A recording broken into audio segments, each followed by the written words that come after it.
আসসালামু আলাইকুম। চলে আসলাম আপনাদের সামনে এফজেড-এস বাসন্তী বাইক। চেন থেকে শুরু করতেছি। ওনার চেনে প্রবলেম ছিল, চেন স্পকারটা রিপ্লেস করতে হয়েছে, তো রিপ্লেস করে দিয়েছি আমরা। আপনারা যারা নিয়মিত বাইক সার্ভিস করান এবং করাতে চান, চলে আসবেন ইয়ামাহা অথরাইজ ডিলার পয়েন্ট ও ইয়ামাহা অথরাইজ সার্ভিস সেন্টারে। ওনার পিছনের একটি সমস্যা ছিল, সমস্যাটা সমাধান হয়ে গেছে। যেটা দেখাচ্ছি যে একটি মাস্টার সার্ভিস বাইকের গুরুত্বপূর্ণ পয়েন্টগুলা আমরা গ্রিজিং করে দিই।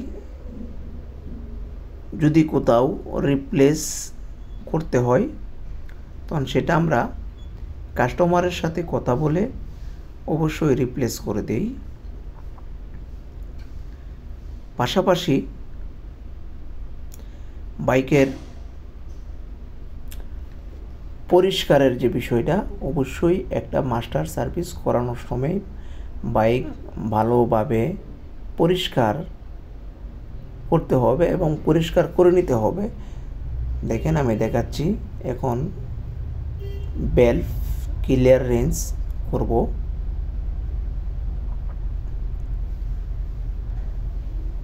আপনারা অবশ্যই ইয়ামাহা থেকে চেষ্টা করবেন ভালো সার্ভিস নেওয়ার জন্যে। ইয়ামাহার টেকনিশিয়ানগুলো সব ট্রেনিংপ্রাপ্ত, ইয়ামাহা টেকনিক্যাল একাডেমি থেকে ট্রেনিংপ্রাপ্ত। প্রত্যেকটা টেকনিশিয়ান একটি বাইক যত্ন সহকারে ওদের নিজের বাইক মনে করে ওরা যত্ন সহকারে কাজ করে থাকে। এখানে আপনাদেরকে আসলে বলে আমি বোঝাতে পারবো না।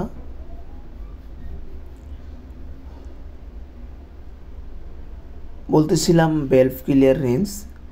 বেল্ট ক্লিয়ারেন্স এটার একটা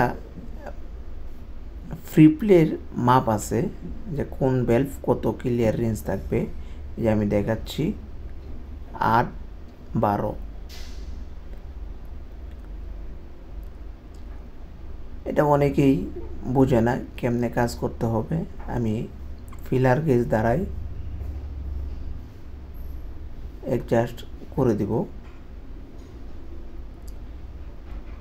আপনারা দেখেন 100% ক্রপ করে তারপরে আমরা ফিলার গেজ ঢোকাবো। অবশ্যই বেল্ট ক্লিয়ারেন্স করার সময় স্পার্ক প্লাগ খুলে তারপরে বেল্ট ক্লিয়ারেন্স করতে হবে, অন্যথায় বেল্ট ক্লিয়ারেন্স 100% করতে পারবেন না, কারণ এটা স্টকের একটা ব্যাপার স্যাপার আছে।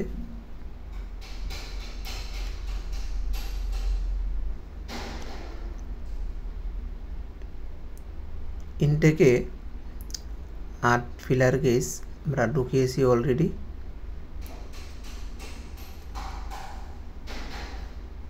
আমার ইনটেকের বেল্ট ঠিক আছে। এখানে আপনার লুজ আছে কিনা দেখে দিচ্ছি। অ্যাডজাস্ট 12 ঠিক আছে কিনা। ফিলার গেজ ব্যবহার অলরেডি করে ফেলেছি, দেখেন। তো অবশ্যই স্ট্যান্ডার্ড ওয়েতে কাজ করলে ওই বাইক চালিয়েও মজা পাবেন, বাইকের সার্ভিসও ভালো পাবেন।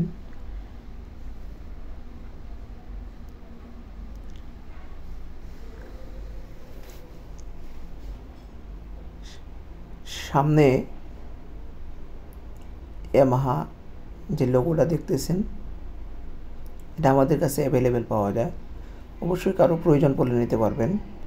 আর এই যে নাটগুলো টাইট দিচ্ছে এটার কিন্তু একটা নাটের নির্ধারিত একটা টাইট আছে। এই যে আমি পাইপটা দেখাচ্ছি, দেখেন এই পাইপ কিন্তু গুরুত্বপূর্ণ একটি পাইপ, কারণ এখান থেকে এয়ার ফিল্টারের সাথে এই পাইপটা হেডের সাথে কানেক্ট করা আছে। বাট এটার দেওয়া আর পাইপটা দেখানোর উদ্দেশ্য হচ্ছে এখান থেকে বাইকের যে ওভার একটা গরম, ওভার হিট যেটাকে বলে, ওভার গরমটা এয়ার ফিল্টারের ভিতরে চলে যাবে। এয়ার ফিল্টার ওটাকে রিমুভ করে দিবে। আর হেডের নাটগুলো অবশ্যই আগে হাত দিয়ে টাইট দিতে হবে, না হলে আপনার পেচের সমস্যা হওয়ার সম্ভাবনা থাকে। দেখেন আমি হাত দিয়ে ধরাইতে বলে দিয়েছি।